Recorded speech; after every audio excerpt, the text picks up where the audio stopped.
बहुत बड़ा आरोप लगा रहा हूं कि इन तीनों एजेंसीज को ऊपर से कहा गया है कि दिल्ली की सीएम आतिशी जी को कोई भी फर्जी केस बनाकर गिरफ्तार किया जाए। 10 साल में आधी सरकार दिल्ली में उनकी भी थी, उनके 7 एमपी थे, उनके एलजी थे, उनके पास अरबों खरबों रुपया था केंद्र सरकार के पास। उन्होंने इन 10 सालों में ना कोई सड़क बनवाई, ना कोई अस्पताल बनवाया, ना कोई स्कूल बनवाया, ना कोई कॉलेज बनाया। दिल्ली के लोगों के लिए कोई काम नहीं किया। दिल्ली के लोगों ने उनको एक ही काम दिया था कानून व्यवस्था का, उसका भी उन्होंने कबाड़ा कर दिया। आज दिल्ली के लोग डर के माहौल के अंदर जी रहे हैं और खुलेआम दिल्ली की सड़कों पे गोलियां चल रही हैं। सारे काम कराए गए। जब उनके सारे षड्यंत्र फेल हो गए तो उन्होंने फिर एक एक करके दिल्ली के आम आदमी पार्टी के सीनियर नेताओं को, मंत्रियों को, कैबिनेट मिनिस्टर्स को जेल भेजना चालू किया। उन्होंने सत्येंद्र जैन को जेल भेजा, मनीष सिसोदिया को जेल भेजा, संजय सिंह को जेल भेजा, मुझे जेल भेजा, सब लोगों को उन्होंने जेल भेजना चालू किया।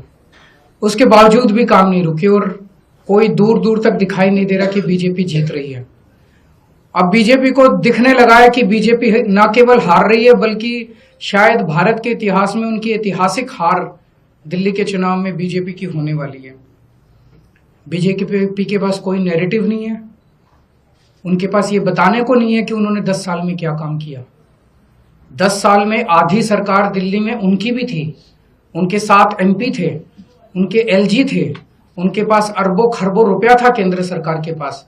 उन्होंने इन 10 सालों में ना कोई सड़क बनवाई, ना कोई अस्पताल बनवाया, ना कोई स्कूल बनवाया, ना कोई कॉलेज बनाया। दिल्ली के लोगों के लिए कोई काम नहीं किया। दिल्ली के लोगों ने उनको एक ही काम दिया था कानून व्यवस्था का, उसका भी उन्होंने कबाड़ा कर दिया। आज दिल्ली के लोग डर के माहौल के अंदर जी रहे हैं और खुलेआम दिल्ली की सड़कों पे गोलियां चल रही हैं।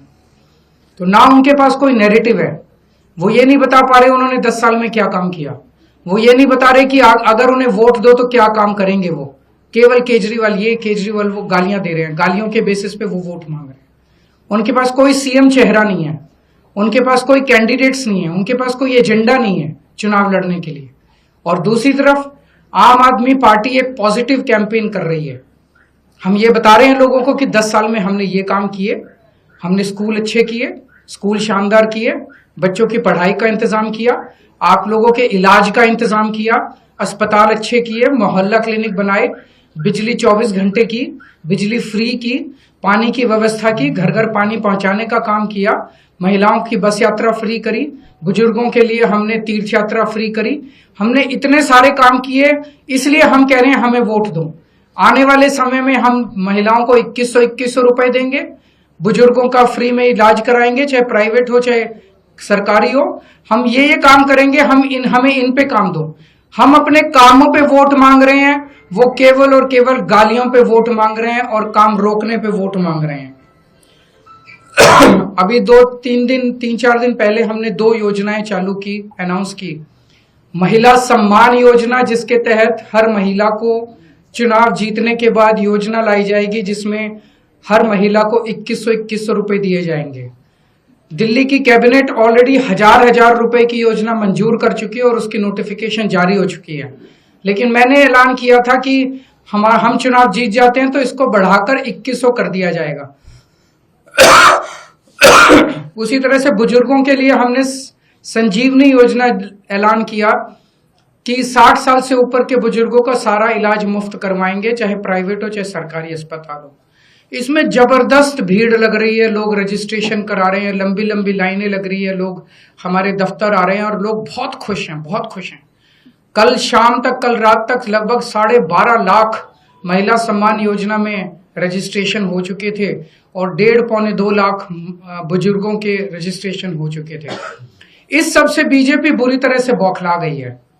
और अभी 3 या 4 दिन पहले हमें अपने सूत्रों से पता चला है कि ईडी, सीबीआई और इनकम टैक्स तीनों एजेंसीज की मीटिंग हुई है और उस मीटिंग में ऊपर से आदेश आए हैं कि कुछ भी फर्जी केस करके दिल्ली की सीएम आतिशी जी को गिरफ्तार किया जाए। ये मैं पूरी जिम्मेदारी के साथ आज बहुत बड़ा आरोप लगा रहा हूं कि इन तीनों एजेंसीज को ऊपर से कहा गया है कि दिल्ली की सीएम आतिशी जी को कोई भी फर्जी केस बनाकर गिरफ्तार किया जाए। उन्हें यह भी कहा गया है कि उसके पहले, गिरफ्तारी के पहले, आम आदमी पार्टी के सभी सीनियर लीडर्स पर आने वाले दिनों में रेड होगी, मेरे ऊपर रेड होगी, मनीष जी के ऊपर रेड होगी, फिर से हमारे ऊपर सब पे रेड हो चुकी है, संजय सिंह पे रेड होगी, सौरभ भारद्वाज पे रेड होगी, सत्येंद्र जैन पे रेड होगी, आतिशी जी पे रेड होगी, हम सब पे रेड कराई जाएगी। और उनका मकसद है कि किसी भी तरह से हमें चुनावी तैयारियां जो हम कर रहे हैं, प्रचार कर रहे हैं, उससे डिस्ट्रैक्ट करना, ताकि हमारा दिमाग दूसरी चीजों में उलझा रहे। ऐसा भी सुनने में आया, सूत्रों से पता चला है कि ट्रांसपोर्ट विभाग में कोई फर्जी केस तैयार किया जा रहा है आतिशी जी के खिलाफ, और इनका पूरा मकसद है कि ये किसी भी तरह से महिलाओं की फ्री बस योजना जो है वो रोकना चाहते हैं, वो बंद करवाना चाहते हैं ये लोग।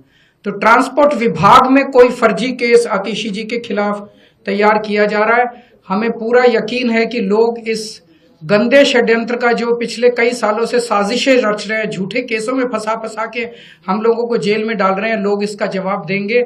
इस देश की जनता इस किस्म की राजनीति पसंद नहीं करती।